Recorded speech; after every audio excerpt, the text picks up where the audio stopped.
Hi అండి అందరికీ welcome back to Telugu kitchen. ఈరోజు మన రెసిపీ వచ్చేసి ఎండతో పని లేకుండా చాలా ఈజీగా పర్ఫెక్ట్ అయిన బెస్ట్ టమాటో నిల్వ పచ్చడిని మీతో షేర్ చేసుకోబోతున్నాను. ఇలా ఈ ప్రాసెస్లో ప్రిపేర్ చేస్తే టమాటాలు ఎండబెట్టే పనే ఉండదు. గంటలో చాలా ఈజీగా ప్రిపేర్ చేయొచ్చు. ఈ పచ్చడి 6 నెలల పాటు మంచి రుచితో నిల్వ ఉంటుంది. సో పర్ఫెక్ట్ కొలతలతో టమాటా నిల్వ పచ్చడిని ఎలా చేయాలో చూద్దాం రండి. ఈ టమాటా పచ్చడి కోసం నేను కేజీ టమాటాలను తీసుకున్నాను. మీరు హాఫ్ కేజీ టమాటాలతో చేస్తున్నట్టయితే నేను చూపించబోయే క్వాంటిటీలు అన్నీ కూడా సగం సగంగా తీసుకుంటే సరిపోతుంది. సో ఇలా తీసుకున్న టమాటాలను బాగా కడిగి తడి ఆరిపోయేదాకా ఒక కాటన్ క్లాత్తో తుడుచుకొని ఇలా ముక్కలుగా కట్ చేసి తీసుకోండి. ఇప్పుడు మరో పక్కన స్టవ్ ఆన్ చేసుకొని కడాయిలోకి 1 స్పూన్ మెంతులని వేసి బాగా దోరగా వేయించండి.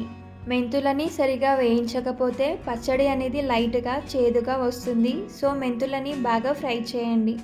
ఇప్పుడు ఇందులోకి 2 స్పూన్ల ఆవాలు అలాగే 1 స్పూన్ జీలకర్రను కూడా వేసుకొని మెంతులతో పాటు బాగా ఫ్రై చేసి చిటచిట అనే వరకు వేయించాక ఒక గిన్నెలోకి తీసుకొని పక్కనుంచండి. ఇప్పుడు అదే కడాయిలోకి టమాటాలు మాడకుండా ఉండడానికి 2 స్పూన్స్ ఆయిల్ని వేసుకొని ప్యాన్కి కాస్త స్ప్రెడ్ చేసి మనం కట్ చేసుకున్న టమాటా ముక్కలను వేయండి. ఇక్కడ నేను టమాటాలలో చింతపండు కానీ ఉప్పు కానీ వేయడం లేదు. మనం ముందుగా ఈ టమాటాలను దగ్గరగా ఉడికించి తీసుకుందాం. సో ఇలా ఒకసారి బాగా కలుపుకుని పైనుండి మూతని కవర్ చేసి ఒక 2-3 నిమిషాల పాటు కుక్ చేయండి. 2-3 నిమిషాల తర్వాత మూత తీసి ఇప్పుడు ఈ టమాటాలని మధ్యలో కలుపుకుంటూ ఉడికించండి.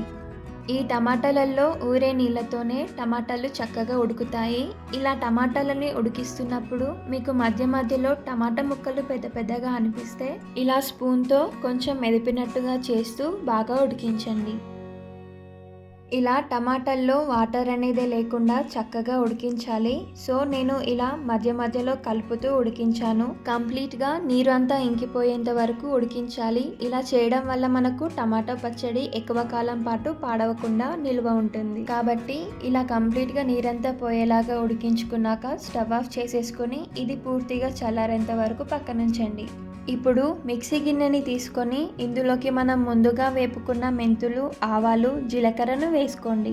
అలాగే ఇందులోకి మనం తీసుకున్న కేజీ టమాటాలకి 100 గ్రాముల చింతపండు పడుతుంది. సో ఇలా 100 గ్రాముల చింతపండుని తీసుకొని చింతపండు పైన నార ఉంటుంది కదా, అది తీసేసుకొని మిక్సర్ జార్లోకి తీసుకోండి. అలాగే ఇందులోకి 100 గ్రాముల సాల్ట్ని కూడా తీసుకోండి. కప్ వైజ్గా చూసుకున్నట్టయితే అరకప్పు వరకు పడుతుంది.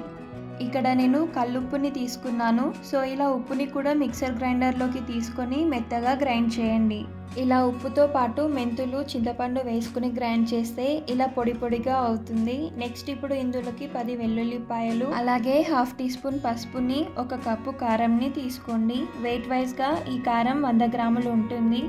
ఇప్పుడు వీటన్నిటిని కూడా ఓసారి మళ్ళీ లైట్గా గ్రైండ్ చేసి తీసుకోండి. ఇప్పుడు ఇది కాసేపు మూత పెట్టి పక్కనుంచండి. ఇప్పుడు పచ్చడి పోపు కోసం కడాయిలోకి 2 కప్పుల నూనెని తీసుకోండి. ఒకవేళ మీరు హాఫ్ కేజీ టమాటాలతో ప్రిపేర్ చేస్తున్నట్టయితే నూనెని 1 కప్పు మాత్రమే తీసుకోండి. ఇది కాస్త వేడయ్యాక కొద్దిగా పచ్చిశనగపప్పు, కొద్దిగా మినపప్పును తీసుకోండి. ఇక్కడ నేను మినపగుళ్ళు తీసుకున్నాను కదా, మీ దగ్గర పొట్టుపప్పు ఉంటే ఈ పప్పుకి బదులు అది కూడా వేసుకోవచ్చు. ఇప్పుడు ఈ పప్పులను దోరగా వేయించుకోవాలి. ఆ తర్వాత ఇందులోకి 2 స్పూన్ల ఆవాలు, 1 స్పూన్ జీలకర్రను కూడా తీసుకొని చిటపట అనేదాకా వేపుకోండి. అలాగే 5-6 ఎండుమిర్చిలను చిన్నగా కట్ చేసుకుని వేయండి. ఇంకా ఇందులోకి 1 కప్పు కరివేపాకును, 2-3 స్పూన్ల వెల్లుల్లిని తీసుకోండి. పచ్చడి కోసం మనకు వెల్లుల్లి ఎక్కువగా వేయించుకోకున్నా పర్వాలేదు, కానీ కరివేపాకులు మాత్రం బాగా క్రిస్పీగా అయ్యే వరకు వేపుకోండి. ఈ కరివేపాకులని క్రిస్పీగా ఫ్రై చేయకుంటే పచ్చడి అనేది త్వరగా పాడైపోతుంది. కాబట్టి ఇలా క్రిస్పీగా వచ్చే వరకు ఫ్రై చేసుకున్నాక ఇందులోకి మనం ఉడికించి చల్లారబెట్టిన టమాటా ముద్దను తీసుకోండి. ఇక్కడ నేను టమాటాని గ్రైండ్ చేయకుండానే తీసుకుంటున్నాను, ఊరగాయలాగా ఉండడం కోసం. మీరు కావాలంటే గ్రైండ్ చేసి కూడా తీసుకోవచ్చు. ఇలా నూనెలో టమాటాను వేసి ఫ్రై చేయడం వలన టమాటా టమాటాలో ఇంకా పైన ఏమైనా పచ్చిదనం తేమ ఉంటే అది కూడా మంచిగా ఫ్రై అయిపోయి పచ్చడి ఎక్కువ కాలం నిల్వ ఉంటుంది. అందుకే ముందుగా టమాటాలలో కారం కానీ ఉప్పు కానీ యాడ్ చేయలేదు. సో ఇలా ఒక 2-3 నిమిషాల పాటు కలుపుతూ చిటచిట అనడం తగ్గిపోయేంత వరకు ఫ్రై చేసుకొని స్టవ్ ఆఫ్ చేసేసి దీన్ని కాసేపు చల్లారనివ్వండి. ఎప్పుడైతే ఇది పూర్తిగా చల్లారిపోతుందో అప్పుడు ఇందులోకి మనం ప్రిపేర్ చేసి పెట్టుకున్న కారం పొడిని వేసుకొని బాగా కలపండి. ఇలా ఒకసారి అంతా బాగా కలిసిపోయేలాగా కలిపామంటే టమాటో పచ్చడి రెడీ అయిపోయినట్టే. ఈ టమాటో పచ్చడిని ప్రిపేర్ చేసిన రోజు కంటే నెక్స్ట్ డే నుండి తింటే ఇంకా బాగుంటుంది. సో మీరు కూడా ఎక్కువ కాలం నిల్వ ఉండడానికి టమాటో పచ్చడి పెట్టాలంటే ఒకసారి ఈ విధంగా ట్రై చేయండి.